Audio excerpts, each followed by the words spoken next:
Hi everybody, my name is Hannah Tinoli, and I decided to further research the social judgment theory that was created by Muzafer Sharif. The social judgment theory is basically a theory on persuasion, and it explains the best ways to persuade somebody to take on your own ideologies or your own ideas or anything like that.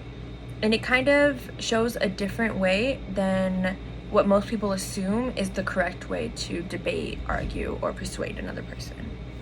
And according to Paul O'Keefe in his article, The Social Judgment Theory, that was published in the Encyclopedia, it was recently updated April 28, 2020, and he states that the social judgment theory was created to solve the problem and attempt to explain how attitudes are expressed, judged, and modified. He also explains how the theory shows the psychological processes involved in persuasive communication and the conditions in which the brain will accept or reject persuasion, basically meaning that the social judgment theory is able to show what a person should say and what they shouldn't say in order to have another person's mind accept what they're saying. So there's certain things that a person can say that the brain will just completely reject and not even process at all, and that's what this theory shows. Now, there are certain steps in this theory that must be taken in order to achieve the maximum of persuasion. So I'm going to go through those steps to further explain. So obviously, in order to begin, you must be in a situation in which judgment can be made, where there are different points of views and ideologies that people can take up. There are 3 latitudes in which judgment can be made. There's the latitude of acceptance, which means that a person agrees, they're totally on, they're for it, like 100%. Then there's the latitude of rejection, which means they're on the negative, they do not agree, they're not for it at all. And then there's the latitude of non-commitment, which just basically means they're neutral, they don't really take up any particular side.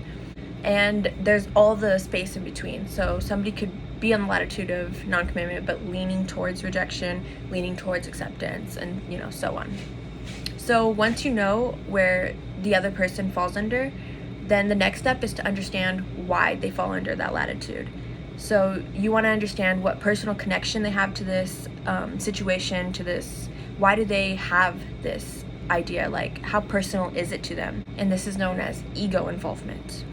And understanding how personal the issue at hand is to them is a huge step in knowing how to talk to them and how to communicate in order to persuade them the best. The next thing you want to do is distort your information to fit their judgment. When I say distort information, I do not mean lie. Don't lie. You just want to make sure that what you're telling them falls close to what they believe. If you try to argue with somebody and your arguments are all super close to wherever you're at, and your arguments are all super far this way, it's not going to correspond with them. It's not going to click in their brain. If anything, it's going to push them further away because they're not accepting what you're saying at all. And you also don't want to go way too close to what they're saying, because ultimately it's just going to lead them to sticking with their judgment and not moving at all with their position. When presented with a persuasive message that falls within their latitude of acceptance, it's more likely that the individual's latitude will take up a new position. And now, saying this, it's not going to, their position isn't going to just automatically jump from one end all the way to your end. It's not going to happen like that. Although when we're in an argument, when we're in a debate, it's really easy for us to fight with our position and want them to just jump over to ours. That's what we want. That's ultimately our goal. But with this theory, it lets us know that that's not the case. It usually is going to take some time as they move slowly but surely towards your side, but ultimately it's going to work way better than if you're trying to just push it way too hard on your side. This theory presents the idea of moving slowly but surely if we want to change one's judgment completely. And if we believe that their judgment will completely change in one argument, it's ultimately just going to push them further away, and their mind will completely reject whatever we're saying.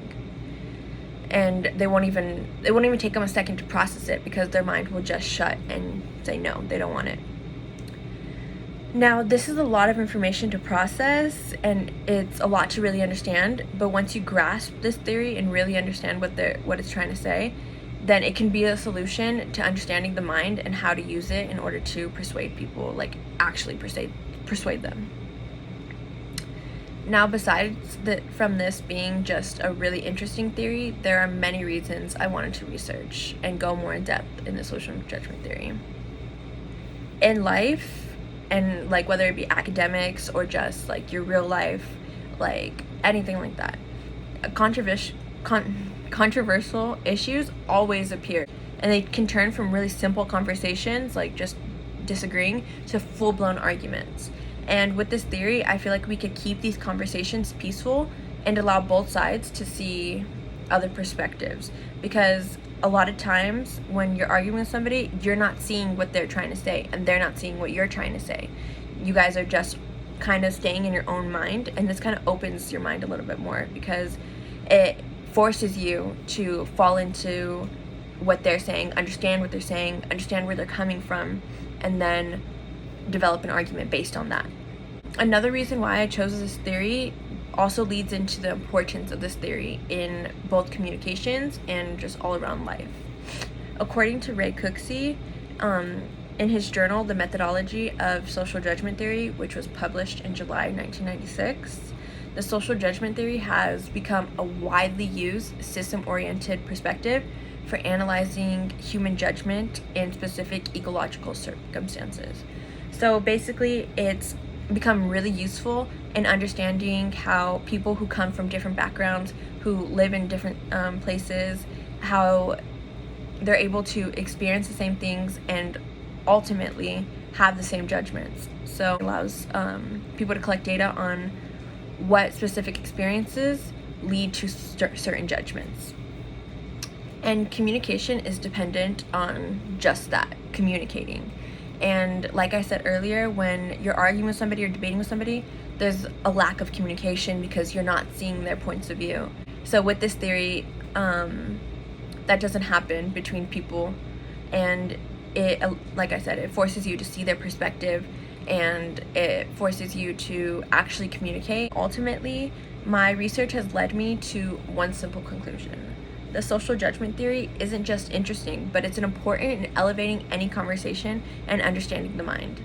It is used in several situations and occupations. So if you want to go into like business, advertising, law, real estate, health, sales, anything like that, this theory is really important in understanding, because life really revolves around persuading, and it's really important that we learn other people's perspectives, and especially if we're trying to get people to understand where we're coming from and understand and believe in the ideologies that we have. We need to understand what the ideologies they have and why they have them.